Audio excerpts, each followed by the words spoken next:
Hello guys, good morning है। Good morning, good morning, good morning, very good morning सभी को। Good morning, good evening, good night, जब भी आप देख रहे हो। तो कैसे हैं आप लोग? बढ़िया एकदम, सब बढ़िया चल रहा है। चलिए, तो आज का लेक्चर स्टार्ट करते हैं। थंबनेल लेके आएंगे। सर्कल का हमारा दूसरा लेक्चर है और इसके अंदर हम 10.2 डिस्कशन करने वाले हैं। ठीक है, तो आज हमारे 75 आर्ट चैलेंज का 41वां दिन है, 41th डे। और आज के दिन हम सर्कल ऑलमोस्ट एंड कर देंगे। ठीक है, चलते हैं। ठीक है, तो फटाफट से एनसीईआरटी पेन कॉपी निकाल लीजिए। सर्कल का ये लेक्चर देने से पहले बहुत बहुत बहुत बहुत बहुत जरूरी है कि आपने जो है पार्ट 1 देखा हो। क्यों ऐसा? क्योंकि उसके अंदर सारे थ्योरेटिकल कंसेप्ट है, सारे मेन बातें जो है, जो भी आपके लिए इंपॉर्टेंट काम चीज रहेगी, वो आपको 10.1 में मिलेगा। चैप्टर का पहला जो वीडियो है ना, यानी कि इसके 40th डे वाला वीडियो, वो आपको देखना चाहिए। इससे जस्ट पहले वाला, वो देखने के बाद आप इसको देखें तो आपको ज्यादा आसानी होगी चीजों को समझने में। ठीक है, हाँ, ऐसा नहीं कि समझ ही नहीं आएगा, लेकिन हाँ, वो उसके बाद आपके लिए ज्यादा अंडरस्टैंडेबल रहेगा, आपको चैप्टर की क्लैरिटी आ जाएगी। चलिए शुरू करें। ठीक है, चलो हेडिंग लगाते हैं अपन सर्कल का। और आज का हमारा टॉपिक रहेगा tangent from exterior, tangents from exterior point, tangent from exterior point. अब ये क्या है? देखिए, अभी तक हमने टेंजेंट वगैरह के बारे में पढ़ा था। एक ऐसी लाइन होती है टेंजेंट जो सर्कल को टक से छू के निकल आए, है ना। अब सुना, टच करके पास हो जाए, है ना, या फिर एक पॉइंट पे इंटरसेक्ट करे। हमने कुछ बहुत काम की चीज उसमें देखी थी, है ना, कि एक पॉइंट पे एक ही टेंजेंट बन सकता है, दो पैरेलल टेंजेंट बनाए जा सकते हैं, छोटी मोटी चीज हमने देखी थी। आज हमें ये देखना है कि अगर एक एक्सटीरियर पॉइंट है तो उस पॉइंट से कितने टेंजेंट बनाए जा सकते हैं एक सर्कल के ऊपर। मतलब इन शॉर्ट 10.1 के अंदर हमने एक लाइन और एक सर्कल की पॉसिबिलिटी, याद है, एक लाइन और सर्कल ऐसे गुजर सकते हैं, फिर एक सर्कल लाइन को ऐसे टच करते हुए जा सकता है, फिर एक सर्कल ऐसे लाइन जैसे लाइन जैसे कट करते हुए जाएगी। सबने पॉसिबिलिटी देखी थी। अब यही सेम पॉसिबिलिटी हम देखेंगे पॉइंट के लिए। एक बार पॉइंट सर्कल के अंदर होगा, एक बार पॉइंट सर्कल के ऊपर होगा, एक बार पॉइंट सर्कल से बाहर होगा। ये सेम चीज हमें देखनी है। तो आइए लेट्स स्टार्ट करते हैं। Let's start. तो हमारे पास हमें दिया गया है पहला केस, केस 1, जब सर्कल के अंदर कोई पॉइंट हो, सर्कल के अंदर जब कोई पॉइंट हो। अब काम की बात यह सर, सर्कल के अंदर अगर कोई पॉइंट है और यहां से अगर आप टेंजेंट बनाने की कोशिश करेंगे ना, तो इस पॉइंट से अगर उसको गुजरना है तो कंफर्म है कि सर्कल के अंदर आना पड़ेगा। सर्कल के अंदर आएगा मतलब सर्कल को चीरते फाड़ते हुए आगे निकलेगा सर। मतलब दो पॉइंट पे इंटरसेक्ट कर रहा है, ये टेंजेंट नहीं है, सेकेंड है। ये टेंजेंट क्या होता है? जो एक पॉइंट पे टच करे। बात समझ में आ गई? तो इसमें कितना टेंजेंट मैंने? 0 number of tangent from interior point, है ना। सर्कल के अंदर यदि कोई पॉइंट है तो वहां से टेंजेंट कितने बना सकते हैं? एक भी नहीं, 0 बनेंगे। ठीक है, दूसरा केस, केस 2 के अंदर आपको लेना है केस 2। केस 2, जब सर्कल के ऊपर कोई पॉइंट हो, जैसे मान लो ये कोई पॉइंट है, सर्कल के ऊपर पॉइंट है। ठीक है, अब इसमें कितने टेंजेंट बनाए जा सकते हैं? देखो, इस पॉइंट से गुजरने वाले आप टोटल एक लाइन बना पाएंगे जो एग्जैक्ट इस पॉइंट से होकर गुजरेगी। और इसमें कितने टेंजेंट बने? सिर्फ एक टेंजेंट। क्या इस पॉइंट से कोई दूसरा आप टेंजेंट बना पाओगे? नहीं। याद है हमने एक्टिविटी 1 किया था। इसको मान लो कि ये ऐसे है, इसको मैं हल्का सा टेढ़ा करूंगा मैं और इस पॉइंट से गुजारूंगा, तो देखो ये सर्कल को कट करते हुए आगे निकलेगा। तो ये टेंजेंट नहीं रह जाएगा, ये सीक्वेंट बन जाएगा। बात समझ में आ गई? मतलब एक पॉइंट से आप एक ही टेंजेंट बना सकते हैं, मैंने अभी कुछ देर पहले ही बताया था। और केस 3 जो हमारा होगा, केस 3, देखो वो क्या होगा? वो होगा अगर मान लो एक सर्कल है, ठीक है, और सर्कल के बाहर आपने कोई पॉइंट रखा है। सर्कल के बाहर अगर आपने एक्सटीरियर में कोई पॉइंट रखा है, तो वहां से कितने टेंजेंट आप इस सर्कल के ऊपर बना पाएंगे? अब देखो इसमें कितने टेंजेंट बना पाएंगे आप। एक तो आप जो है इसे कुछ ऐसे बना सकते हैं, ठीक है, या तो आप जो है कुछ ऐसे, कुछ ऐसे नहीं, बिल्कुल नहीं, गलती हो जा रही है। गलती मतलब लाइन थोड़ी टेढ़ी मेढ़ी हो जा रही है। एक मिनट, मैं आपको फिर से बना के दिखाता हूं, मैं कर लूंगा। कहते हैं ना, कोशिश करने वालों की कभी हार नहीं होती। अब मैं एक बार ऐसे एक बार बता रहा था कि कोशिश करने वालों की कभी हार नहीं होती। तो then I remembered a thought, मतलब मेरा एक दोस्त था, वो मुझे बताया करता था ऐसे। मैंने कहा था कोशिश करने वालों कभी हार नहीं होती, तो वो उसका ये कहना था कि भाई देख, डूबने वाली नैया भी कभी पार नहीं होती। ठीक है, लेकिन ये डूबने वाली खैर नैया तो नहीं थी, पार तो हो जाएगी। देखो हो गई पार ना। एक टेंजेंट ये बना, एक टेंजेंट ये बन गया, दो टेंजेंट बनाए हमने एक्सटर्नल पॉइंट से। आप ये मत मानना डूबने वाली नहीं अभी पार होती है, आप बस कोशिश अच्छी करना, है ना। ऐसी कोई चीज नहीं है जो आप ट्राई करो नहीं होगी ना, ध्यान रखना। थॉट गलत है वो, ये मत समझना कोशिश डूबने वाली नहीं पार नहीं होती है छोड़ के हमने कोशिश करना छोड़ दे। चलो आ जाओ फटाफट से, get back to the point. अब हमने जो है एक एक्सटर्नल पॉइंट से दो टेंजेंट बनाए सर्कल के ऊपर। अब हमारा नेक्स्ट पॉइंट क्या है? नेक्स्ट पॉइंट अब इसमें एक थ्योरम 10.2 पढ़ा जाता है, अगला थ्योरम आता है, वो थ्योरम आपको ये बताएगा थ्योरम 10.2। अब उस थ्योरम का मैं आपको प्रूफ नहीं बता रहा क्योंकि हमें वीडियो जो शॉर्ट में कवर करना है, सभी थ्योरम एंड में आपके 75 डेज लेक्चर में ही आपके सारे थ्योरम कवर होंगे। जिस दिन आपका सिलेबस कंप्लीट हो जाएगा ना, उस दिन आपके थ्योरम्स कराऊंगा मैं लाइन बाय लाइन, 6 चैप्टर के सारे थ्योरम, 10 चैप्टर, मतलब इन शॉर्ट पूरे एनसीईआरटी में जो जो थ्योरम आपके बोर्ड एग्जाम में पूछे जा सकते हैं वो सभी थ्योरम को मैं line wise theorem 1, theorem 2, theorem 3, theorem 4 करके करवा दूंगा, और उसमें लिखा भी रहेगा कि ये थ्योरम कौन से चैप्टर का है ना। तो थ्योरम के लिए आप थ्योरम को आप एंड में ही रखें, ठीक है। थ्योरम 10.2 देखो, अब 10.2 थ्योरम क्या कहता है कि अगर कोई सर्कल आपने बनाया हुआ है और एक्सटर्नल पॉइंट से, अभी तो हमने देखा एक्सटर्नल पॉइंट से सर 2 टेंजेंट बनाए जा सकते हैं, तो हमने 2 टेंजेंट बनाए जा सकते हैं, बात को हमने ऐसे रख दिया। अब ये बनाया आपने ये थ्योरम 10.1 में पढ़ा होगा, क्या पढ़ा था कि पॉइंट ऑफ कांटेक्ट पे टेंजेंट और रेडियस परपेंडिकुलर होते हैं, ये आपने पढ़ा था, याद होगा, मतलब यहाँ पे 90 डिग्री बनेगा ये, क्लियर। अब अगले काम की बात क्या है कि आप इसको ऐसे ज्वाइंट कर दीजिए, जब आप इसको ऐसे ज्वाइंट करोगे, ठीक है, मेरी ड्राइंग बहुत अच्छी नहीं है but still I tried so hard, ठीक है। मान लो ये P है, इसे A कह दिया आपने, इसे कह दिया आपने B, और ये आपका पॉइंट हो गया O। अब यहां से आपको प्रूफ क्या करना है, थ्योरम 10.2 ये बताता है कि अगर किसी एक्सटर्नल पॉइंट से तुम 2 टेंजेंट बनाओगे तो उन दोनों टेंजेंट्स की जो लेंथ आएगी वो इक्वल आएगी, मतलब P से लेके A और P से लेके B, ये दोनों लेंथ इक्वल है। इन शॉर्ट इनके कहने का अर्थ है कि PA is equal to PB आएगा। ये बहुत ही इंपॉर्टेंट रिजल्ट है, ये हर जगह काम आने वाला है। अब कैसे प्रूफ कैसे होगा, जरा एक बार ध्यान से देखना, जिन लोगों ने भी कॉन्ग्रुएंसी पढ़ी है क्लास 9 के अंदर ना, कॉन्ग्रुएंट ऑफ ट्रायंगल कैसे कॉन्ग्रुएंट प्रूफ करना है, तो उसमें देखो आपने देखा होगा ये 2 ट्रायंगल दिख रहे हैं, 2 ट्रायंगल, दोनों ट्रायंगल देखो OA और OB दोनों इक्वल है, क्यों, क्योंकि ये भी रेडियस है और ये भी क्या है, रेडियस है। बात समझ में आई। इनका OP जो लाइन है वो इस वाले ट्रायंगल में भी आ रहा है, OP लाइन इस ट्रायंगल में, ये कॉमन पार्ट हो गया। तो देखो RHS और एक एंगल 90 डिग्री हो गया दोनों में, तो RHS कॉन्ग्रुएंसी क्राइटेरिया जो राइट एंगल ट्रायंगल को कॉन्ग्रुएंट प्रूफ करने में काम आती है, तो RHS क्राइटेरिया से दोनों ट्रायंगल आपस में कॉन्ग्रुएंट है।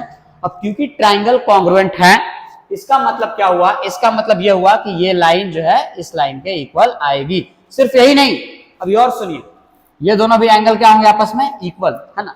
ये 2 एंगल भी क्या हो जाएंगे आपस में, इक्वल। ये ध्यान रखना है आपको। क्यों ऐसा, क्योंकि भैया ट्रायंगल कॉन्ग्रुएंट है। कॉन्ग्रुएंट ट्रायंगल होने का मतलब ये कि हर एक पार्ट उसके दूसरे करस्पॉन्डिंग पार्ट के इक्वल आ जाएगा, मतलब इसका परपेंडिकुलर इसके परपेंडिकुलर के इक्वल, इसका बेस इसके बेस के इक्वल, इसका हाइपोटेनस इसके हाइपोटेनस के इक्वल, इसका ये एंगल इस एंगल के इक्वल, इसका ये एंगल इस एंगल के इक्वल। तो ये बात आपको ध्यान रखनी है। क्लियर हो गई। ये हमने थ्योरम में पढ़ा था। अब इन्हीं के बेसिस पे आने वाले पूछे जाने वाले कुछ बहुत ही छोटे मोटे सवाल आपको मैं बता रहा हूं, ठीक। कुछ क्वेश्चन हमें करने, आ जाओ कुछ क्वेश्चन बता देता हूं मैं। देखो इसमें ना एक एग्जांपल था, वो एग्जांपल पहले कर लेते हैं। एक एग्जांपल में प्रूफ आया हुआ था, ध्यान से देखो।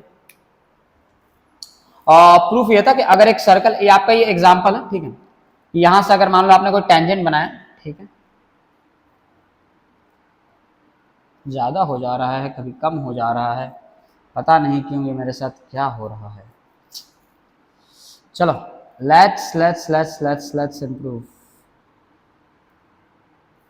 मेरा तो मन कर रहा है मैं यहीं पे छोड़ दूं, आगे बनाऊं।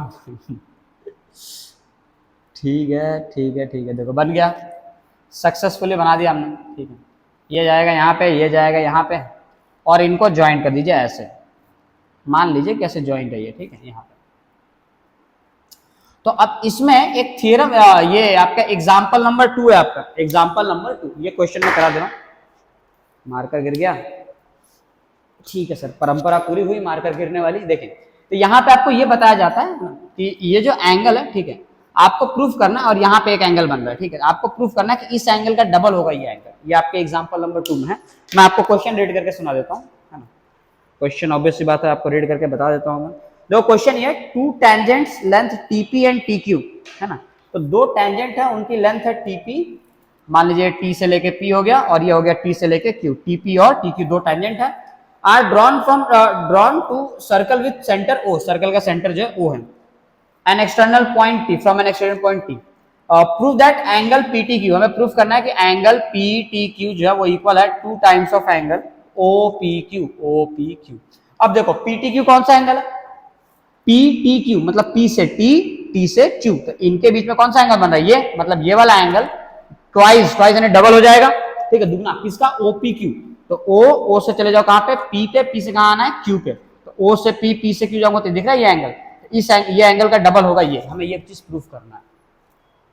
बहुत आसानी से कर सकते हैं। देखो क्या करना है आपको, मान लीजिए कि ये वाला एंगल जो है थीटा है, मान लिया हमने कि एंगल कितना है थीटा। अब समझो क्या OPQ जो है एक आइसोसेलेस ट्रायंगल है, OPQ एक आइसोसेलेस ट्रायंगल है। क्यों? क्योंकि OP की लंबाई और OQ की लंबाई दोनों जो है क्या है, सेम है। तो ये एंगल थीटा, तो ये एंगल भी क्या हो जाएगा, थीटा। अब देखो क्या हमने ये पढ़ा था कि टेंजेंट और रेडियस आपस में परपेंडिकुलर होता है, 90 डिग्री का होते हैं ना। तो अगर अंदर वाला एंगल थीटा है तो ये जो बाहर वाला एंगल बचेगा, ये बाहर वाला एंगल, क्या ये 90 माइनस थीटा हो जाएगा? ऑब्वियसली, है ना। और सेम यहाँ पे भी ये भी 90 डिग्री बनेगा, और यहाँ पे अंदर वाला एंगल थीटा, तो ये बाहर वाला कितना हो जाएगा, 90 माइनस थीटा। समझ में आ गई चीजें? बस आपको अब ये ट्रायंगल ले लेना है TPQ। तो आपको यहाँ पे लिखना है इन ट्रायंगल TPQ, है ना, इन ट्रायंगल TPQ। तीनों एंगल को जोड़ने पे कितना आना चाहिए, 180 आना चाहिए। ये एंगल प्लस ये एंगल प्लस ये एंगल इज इक्वल टू 180 आना चाहिए। चलो अप्लाई करते हैं। तो हमने इसको लिखा 90 माइनस थीटा प्लस ये वाला एंगल 90 माइनस थीटा प्लस, अब तीसरा एंगल कौन सा हमारा, तीसरा एंगल ये, इसका नाम क्या है, PTQ। Angle PTQ is equal to 180 होना चाहिए। हमें इसकी वैल्यू तो नहीं पता है। देखो 90 और ये 90 कितना हो गया, 180। 180 से देखो ये वाला 180 कट हो जाएगा। बात समझ में आ गई? माइनस थीटा कितना हो जाएगा, -2 थीटा।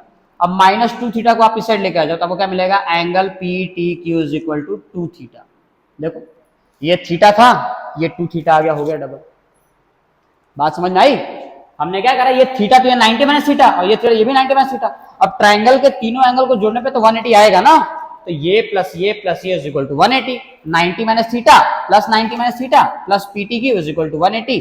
देखो 90 90 180 हो गया, तो 180 से 180 तो माइनस हो जाएगा। माइनस थीटा -2 थीटा, और 2 थीटा वहां जाके हो जाएगा +2 थीटा, वो PTQ is equal to 2 theta आ गया। खत्म, एंगल डबल हो गया। ठीक है, ऐसे ही छोटे मोटे सवाल आपके आते हैं, बहुत मुश्किल बिल्कुल नहीं होते, बहुत मुश्किल बिल्कुल नहीं होते। चलो सर अगला सवाल करते हैं। देखो इस सर्कल चैप्टर के अंदर आपका पाइथागोरस थ्योरम का बड़ा तगड़ा इस्तेमाल होता है ना। पाइथागोरस थ्योरम का बड़ा ही तगड़ा इस्तेमाल होता है। कैसे, रुको बता देते हैं। एक सवाल करेंगे, आपको सब समझ में आ जाएगा। देखो 3 इंपॉर्टेंट MCQs बता रहा हूं, है ना, जो 10.2 के स्टार्टिंग के 3 MCQs जो बड़े बड़े इंपॉर्टेंट है। जैसे पहला इसमें देखो MCQ दिया, from a point Q the length of the tangent to a circle is 24 centimetre and distance of Q from the centre. देखो एक सर्कल दिया हुआ है, उसमें ये बोला है from a point Q the length of tangent. मान लो यहाँ पे कोई पॉइंट Q है, ये पॉइंट कोई Q पॉइंट है ना। From a point to the length of the tangent to a circle is 24 centimetre. इस पॉइंट Q से टेंजेंट का लेंथ जो सर्कल पे आ रहा है वो 24 सेंटीमीटर है। डन। और आपको क्या बोला, and the distance of Q from the centre. अब इसी Q का डिस्टेंस सेंटर से जो हमने निकाला, ठीक है, इस Q का डिस्टेंस सेंटर से जो है वो 25 सेंटीमीटर आ रहा है। डन। अच्छा फिर आपको क्या बोला, then the radius of the circle is. तो आपको ये बताना है सर, आपको ये बताना है कि जो सर्कल का रेडियस है वो कितना होगा। अब देखो ये चीज में आपको, ये MCQ है क्वेश्चन नंबर 1 10.2 का, 10.2 का क्वेश्चन 1 है। अब ये मैं आपको पहले ही बता चुका था, याद है जब मैंने ये थ्योरम बताया था 10.1 वाला थ्योरम, कि रेडियस और टेंजेंट परपेंडिकुलर होता है पॉइंट ऑफ कांटेक्ट पे। तो उस टाइम मैंने बताया था कि परपेंडिकुलर होगा मतलब राइट एंगल ट्रायंगल बनेगा, मतलब पाइथागोरस का इस्तेमाल होगा। देखो हो भी रहा है। आपको यहाँ पे सिंपल पाइथागोरस थ्योरम अप्लाई करना, हाइपोटेनस का square is equal to perpendicular का स्क्वायर प्लस बेस का स्क्वायर। हाइपोटेनस 25 है, पता है ना, ये आपका बेस ये परपेंडिकुलर हो जाएगा। तो अप्लाई करो ये 25, तो 25 का square is equal to perpendicular मान लो आपको नहीं पता, बेस कितना दिया हुआ है 24। अब 25 का स्क्वायर 625 होता है। अब ये मत बोलना मुझे स्क्वायर नहीं आता सर, ना स्क्वायर तुम्हें याद होना चाहिए। प्लस परपेंडिकुलर का स्क्वायर प्लस बेस कितना 24 का स्क्वायर होता है 576। अब इसको टाइम के यहाँ फेंक दो तुम, 625 में से 5 चित्र जो 49 आ गया।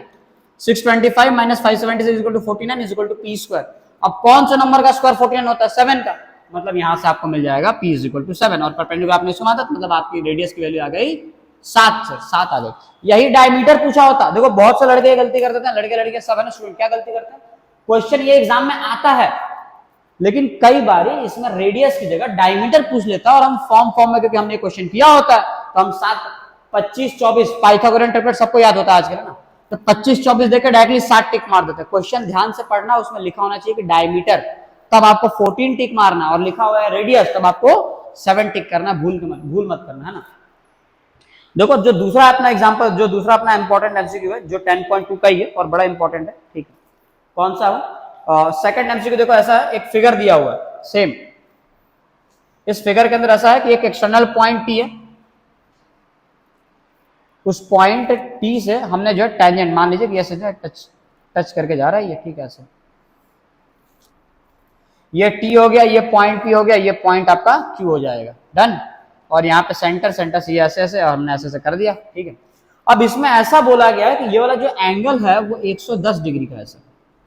और आपसे क्या पूछा है, आपसे ये पूछा है if two tangent to a circle of centre OPQ is equal to 110 then PTQ, angle पूछा है PTQ, P से आ जाओ T से आ जाओ Q, मतलब ये वाला एंगल पूछा है ना आपसे। अब ये एंगल बताना तो बड़ा आसान होना चाहिए। अब देखो कैसे, आप ये ध्यान रखना कि ये दो एंगल जो होते हैं ना, ये बोथ एंगल आर सप्लीमेंट्री, ये जो दोनों एंगल होंगे है ना, ये दोनों एंगल सप्लीमेंट्री होंगे। क्यों, रीजन देखो, क्या ये एंगल 90 डिग्री है, मैंने बताया था कि रेडियस टेंजेंट परपेंडिकुलर 90 डिग्री होगा, बताया था। ये वाला रेडियस भी टेंजेंट के परपेंडिकुलर 90 हो गया, ये 180 हो गया। अब एक क्वाड्रिलेटरल है, ये देखो क्वाड्रिलेटरल के 4 साइड होते हैं, 1 2 3 4 साइड है इसमें, 2 साइड ये और 2 साइड ये, 4 साइड है। अब 4 साइड वाले फिगर का टोटल एंगल कितने का होता है, 360 डिग्री है ना। स्क्वायर का, रेक्टेंगल का देखा 360 होता है क्वाड्रिलेटरल का, है ना। तो 360 में से 90 90 180 तो ये हो गया, तो ये दोनों भी मिलकर 180 ही होंगे ना, 180 180 360 होता है, तो हो गया सप्लीमेंट्री। और ऐसे दो एंगल जिन्हें जोड़ने पे 180 डिग्री है उसे सप्लीमेंट्री कहते हैं, और जोड़ने पे 90 आए तो कॉम्प्लीमेंट्री कहते हैं। तो ये सप्लीमेंट्री एंगल है, क्यों, क्योंकि इन्हें जोड़ना 180 आएगा ही आएगा। तो आपको और कोई गणित बुद्धि नहीं लगानी है, आपको इतना सोचना है ऐसा मैं इसमें क्या जोड़ दूं कि आंसर 180 आ जाए, 110 में ऐसा क्या जोड़ दे कि आंसर 180 आ जाए। बड़ा ही आसान जवाब होगा, 70 टिक मार देना, ठीक है, ध्यान रखना। कई बार आपसे ऐसा भी पूछ लेगा ना कि इसका आधा, चलो मान लो मैं अगला सवाल देता हूं, करो, ये आपका सेकंड क्वेश्चन था। क्वेश्चन नंबर 2 देखो, तीसरा सवाल अपन करते हैं। तीसरा सवाल ये है, तीसरा सवाल ओके, देखो सर हमारा तीसरा सवाल ये रहा आपके स्क्रीन पे। दो टेंजेंट है PA और PB। तो अगेन मैंने बनाया एक सर्कल, और सर्कल से हमने बनाया एक दो टेंजेंट, एक का नाम है P से लेके A और एक का नाम है P से लेके B।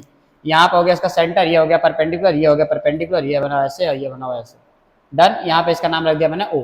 अब देखो इन्फॉर्मेशन क्या क्या दी हुई है, इसमें दिया हुआ है कि PA and PB from a point P to a circle with centre O are inclined to each other at an angle of 80 degree. मतलब जो दो टेंजेंट है PA और PB, ये PA और PB जो दो टेंजेंट है वो एक दूसरे पे इंक्लाइंड है एट 70 डिग्री। कहां पे अप्लाई है, और 80 डिग्री पे, सॉरी, ये एक दूसरे पे इंक्लाइंड है एट 80 डिग्री। दो टेंजेंट हैं, दोनों आपस में से इंक्लाइंड नहीं क्या, एक दूसरे पे से मतलब एक दूसरे के सहारे कह सकते हैं, एक दूसरे पे टिके हुए ऐसे, है ना। तो इनके बीच जो एंगल बन रहा है इंक्लाइनेशन का वो 80 डिग्री, ये 80 डिग्री पे इंक्लाइंड है।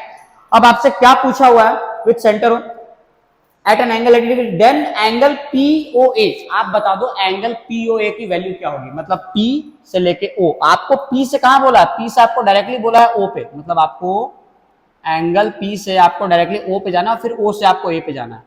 इन शॉर्ट आपको P से लेके अगर O पे आओ, O से A पे आओ, मतलब आपको सिर्फ ये एंगल इतना ही पूछा है ना, POA, सिर्फ इतना पूछा है।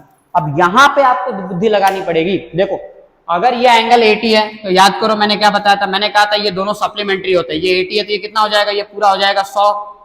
अब 100 में से तुमको आधा पूछा हुआ तो इधर वाला कितना हो जाएगा 50, और ये वाला भी कितना हो जाएगा आपका 50। तो आपको यहाँ पे एंगल POA की वैल्यू जो है 50 डिग्री टिक करनी है सर, ठीक है। अब ये कैसे श्योर है सर कि ये दोनों आधा आधा बढ़ जाएगा, आधा आधा क्यों बटेगा, क्योंकि मैंने ये भी यहाँ पे हमने देखा था कि जो ये ट्रायंगल जब हमने कॉन्ग्रुएंट किया तो मैंने बताया था कि ये दोनों एंगल इक्वल होंगे और ये दोनों एंगल भी इक्वल होंगे, क्योंकि दोनों ट्रायंगल कॉन्ग्रुएंट। ये 3 एमसीक्यूज बहुत ही इंपॉर्टेंट है, बहुत बहुत बहुत बहुत बहुत इंपॉर्टेंट है, ठीक है, एग्जाम पॉइंट ऑफ व्यू से, बोर्ड्स के लिए, क्योंकि ये सर्कल चैप्टर से पूछे जाने वाले सवाल है, ठीक है। तो आज के दिन हम लेक्चर में सिर्फ इतना ही कवर करने वाले हैं। बाकी इसका नेक्स्ट लेक्चर आएगा सर्कल का, जिसके अंदर मैं आपको सर्कल के कुछ ऐसे क्वेश्चंस कराऊंगा जो बोर्ड एग्जाम में पूछे गए हैं, ठीक है, या फिर 10.2 के कुछ पीछे क्वेश्चन अपन डिस्कस करेंगे। आज हमने मोस्ट ऑफ जो है थोड़ी बहुत थियरी कंप्लीट की, थ्योरेटिकल पार्ट, और उस पे बेस्ड क्वेश्चन हमने कर लिया। अब इससे थोड़ा आगे भी अपने क्वेश्चन जो उसके लिए थोड़ा और टाइम चाहिए होगा हमें, तो उसको हम नेक्स्ट लेक्चर में कवर करेंगे। Clear sir? चलो फिर नोट्स वगैरह बना लेना, पढ़ाई करते ना, ठीक है। अब मिलते हैं नेक्स्ट लेक्चर में, चलो बाय।